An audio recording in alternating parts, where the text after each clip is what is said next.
was our Dharma friend. So it's my pleasure tonight to introduce our guest, our speaker, Sitsuan Kojin Gaelyn Godwin from the Houston Zen Center, where she is the abbot and guiding teacher. Gaelyn began her work in Zen at the San Francisco Zen Center, and she was ordained in 1991. She, in addition to being at the Houston Zen Center, she serves as the director of the International Division of Soto Zen North America. And in the past, recently, she is a member of the Soto Zen Buddhist Association. In the past, recently, she has served as president of the board and is currently on the advisory council.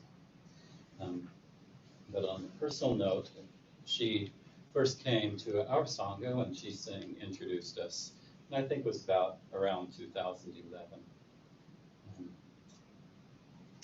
And she's come and visited us many times, and she was at our old center on Floyd Road. She visited us a few times at the church we were at temporarily. And then I don't think she has been to this site quite yet. However, we did schedule her to be at this site about months before a pandemic came. But as luck would have it, or not have it, on that day, I think it was construction on I-45 just north of Houston. If she had left around lunchtime or something like that, and then called us a while later and said, okay, it's a little bit slow going. It looks like I'm going to get there at the last minute. Then we got a call a little bit later, and it was like, I have moved about 100 feet, so I'll be there in time for the talk. And then a little bit later, she called again. We decided when she said, I won't get there until about 8 or 8:30. And it's like, well, we'll be down about 7. So she did not join us here at this center, but I do believe she's visited us online once since then. But anyway, so Gaelyn, welcome to our Sangha and our room. I'm thankful for technology so that, it's better than driving in construction on I-45 in 100-degree weather. So welcome, Gaelyn.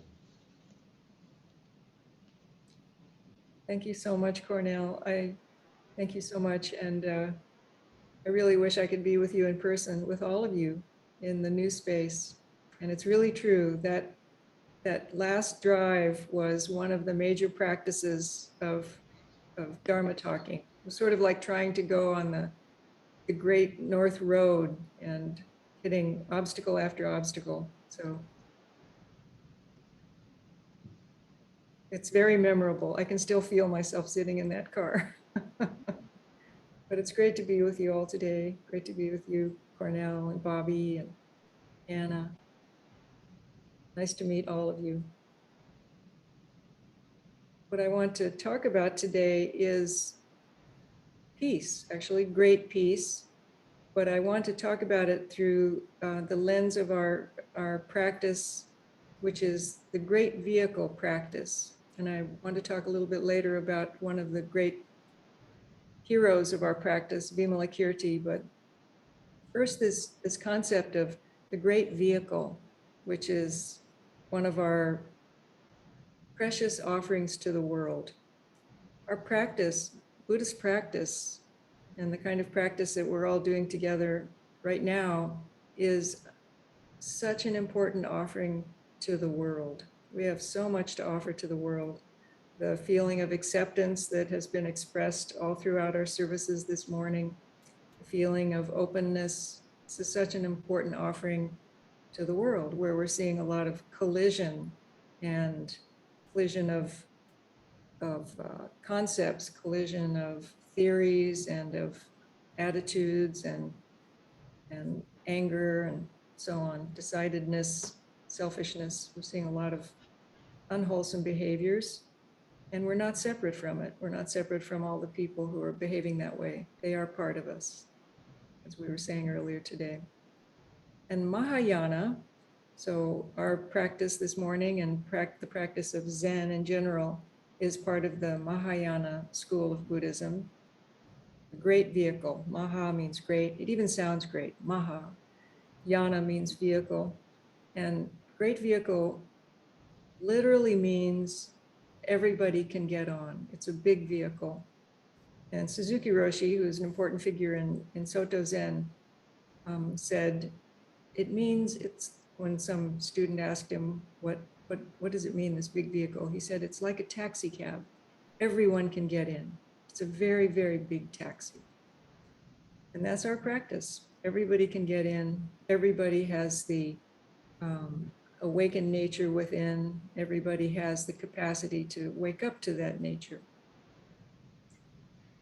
And by extension, of course, everybody, and here we are in Zoom land, so I'm watching my cat go by and the dog is sleeping there. Everybody, every being has this capacity. But it also means every moment, every situation we're in has the capacity to awaken us. It contains the teachings that we need. It is reality reaching out for us. So every situation we're in, inside the temple, inside my little hut adjacent to the Houston Zen Center temple, every situation is reality reaching out to us to see it as it truly is. And sometimes it snags us. I think I used the word mind snags as part of what I wanted to talk about tonight, because part of what we get to learn in our practice is how to respond when our mind gets caught in these current events. We get to, the more we learn about how our minds get caught in these current events, the more we can relax when we see other minds, other people's minds caught. They're caught. We can see, oh, they're caught in that understanding. We bring compassion to ourselves when we're caught, and we learn how to bring compassion to others when they're caught. It's always trying to show itself to us. Everything is trying to show us how beautiful it really is. People are trying to show us how beautiful they really are, even when they're angry and confused and convinced that they're right and we don't think they're right. They're still trying to show us their beauty.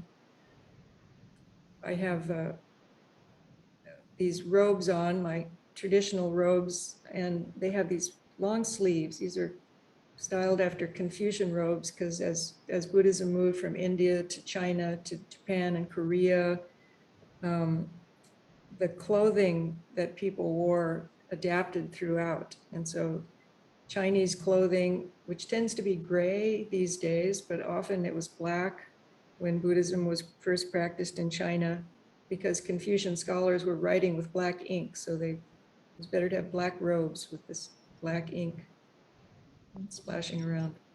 But they have long sleeves. And in the ancient days, you would, and even now, when you're in a cold place, you wrap your hands up and you can keep your hands warm. But they have this other feature, which is they're long and they can get caught on things. So the other day, I was walking through a doorway, and we have these levers on our doorways instead of doorknobs. And the sleeve got caught on a lever, and I immediately knew it. I immediately felt this little tug. And so I stopped, backed up, figured out where the hooking was done, unhooked it, and continued on my way. There it was, reality reaching out to stop me, slow me down, make me pause and think about what was going on. And already, the body is teaching us all the time. The body is reaching out to us to show us what we need to learn. And maybe at a gross level, I needed to learn not to rush through that doorway. But at another level, it's showing me that I saw the subtlety of the snag. And you know how when we have to assemble things around here, when you're assembling something, or working with a piece of equipment or something, and there are times when it's not doing what you wanted it to do, and you just have to, you experiment, you think, well, I just need to turn this a little bit this way, And then you realize, no, I need to turn it forcefully this way, or I need just a gentle touch to unhook this. But sometimes you have to use firm pressure. Part of what our training is in the physical world, as we keep living in this physical world, is paying close attention to whether it's a subtle move or whether it's a pretty strong move, brute force kind of move. And which one is appropriate, which one is skillful at that time. The same is true with the mind. When the mind gets snagged, sometimes you catch it at the very beginning. Oh, I'm starting to take this personally, one might say. Or, oh, I can feel emotion starting to churn in me in a good way or in an unwholesome way. I start to feel the effect in my psychophysiological being. Before it gets to the point where already thoughts are rising, I think I'm right, they think they're right. Humans get into states of certainty really quickly. So a mind snag is something that is a word I like to use for when my mind is caught by something. I haven't recognized exactly what it is yet, but I know it's snagged on a concept. And because of our practice of being able to be present, we can take some time to explore what is the snag? Why is it that I'm suddenly caught in either great comfort or great discomfort? What is it? When we don't have the tools to examine it, we can get roiled around in certainty or uncertainty. So I was snagged on something last week, a piece of behavior, something was said in my presence, and I wasn't sure what it meant, but I knew I was snagged and that I wanted to understand where it came from and what the implications were. But it was kind of confusing in the sense that it wasn't clear immediately. And yet I noticed my mind wanted to go to a certainty, wanted to go to an explanation for what had happened. And I hesitated to ask other practice friends because I wanted to experience that sensation myself of working my way through and how the mind worked in that situation. It's like being a mechanic. Our practice is it's physically and mentally about the workings of things. Love and peace are flowing through, but one of the things we're watching is the workings of our mind and body. And one of the reasons I did not want to tell people about this snag right away was because I had the suspicion that they would immediately agree with me, that they would immediately say, oh, you're right, that was a good or bad thing that was said there, that was done there. And I didn't want that agreement to reify or to solidify my understanding right away. This is an important thing to do. We want our Dharma friends to help us through situations, but we don't necessarily want them to agree with us, right? There I am seeking your agreement about something, about not agreeing. So Dharma friends are the most important part of practice. I can say that very with great certainty. Dharma friends are what support us in this practice that we're doing and our effort to stay open to this world. And we don't want them to always agree with us. So one of the things I value about Dharma friends, my own teacher who ordained me all those many long years ago, was that they don't always agree with me. And it's a valuable part of our practice. When the Buddha was first teaching, actually this is a little bit after the Buddha's time, there's a great sutra in our Mahayana school, so sutra or scripture in the Mahayana, about this wonderful practitioner, Vimalakirti. So Vimalakirti was a very famous layman. He didn't ordain, never wanted to be a monk, He was a layman. And of course, in the Mahayana, there is no real distinction between people who ordain and people who don't ordain. We're all equally, um, equally, we all equally have the awakened nature. We're all equal practitioners in the way. And Vimalakirti was a very famous layman, very famous for being an excellent businessman and government official, because he was practiced the way, and the way he did his business and the way he ran his household and served as a government official in ancient times was the way he expressed his awakened nature.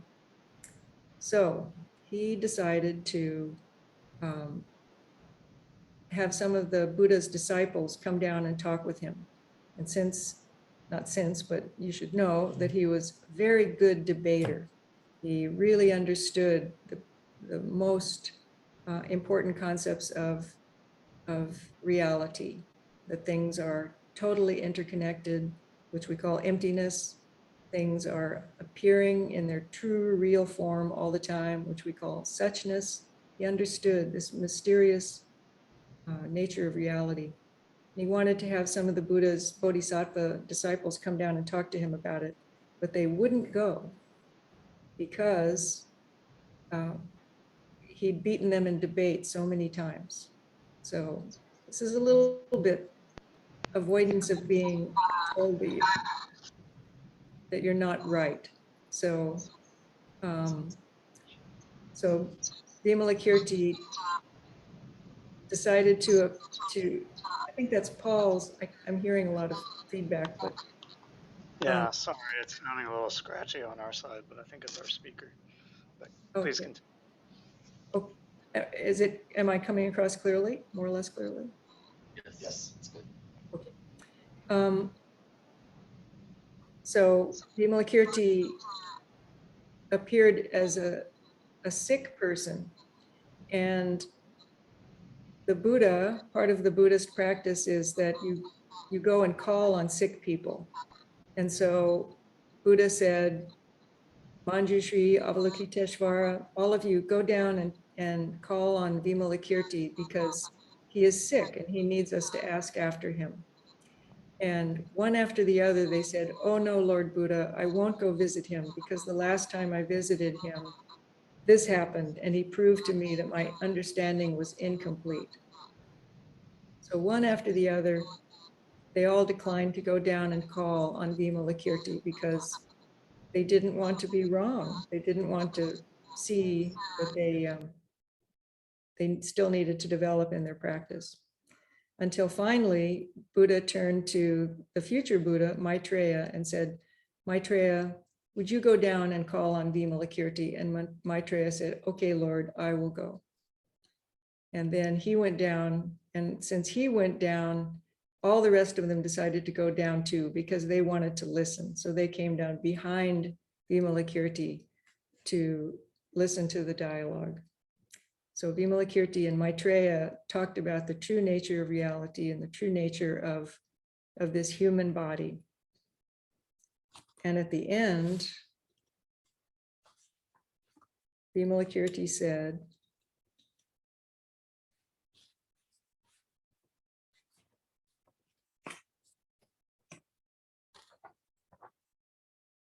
keep in mind that this body is impermanent, fragile, unreliable, and feeble. Even so, it is the delicate instrument that we use to encounter reality and wake up. The message here is respect and love this unreliable body. Everyone, everything is impermanent, fragile, unreliable, and feeble.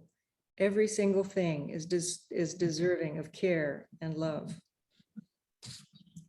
So Vimalakirti manifested his sickness in order to bring the bodhisattvas down and remind them of the preciousness and fragility of this human body, and to remind them that every single body we encounter is the same, precious, feeble, unreliable. Even if we work out all the time, still our underlying quality is, compared to other creatures on the planet, very feeble, very fragile, and yet very deserving of care and love. So the peace that we find in our practice is the peace that comes from standing, sitting, walking right in the middle of this awareness of our own precious, unique life and the amazing, precious, unique life of everyone we encounter. I think this is an important thing for us to remember because of our familiarity with the concepts of selflessness and no self, and the problems that come with being arrogant and ego dominated. We all know those sorts of things. But also at the heart of our practice is the reality of the utter uniqueness of each of your lives, absolutely unique. No one like you has ever existed and will ever exist. My, each of our stream of experiences is unique. And this is something that we need to really be willing to take care of and inhabit. Your uniqueness is your strength. And to be able to hold the entirety of the uniqueness of your experience, which extends in a very vast way, is what makes us really caring and loving individuals for the rest of the world. So as I said, the world really needs Buddhism right now. It really needs our practice of openness, acceptance, not dominating the discourse with our particular points of view, just being open and listening to what's happening. This will be our great strength, and this is what we have to offer the world.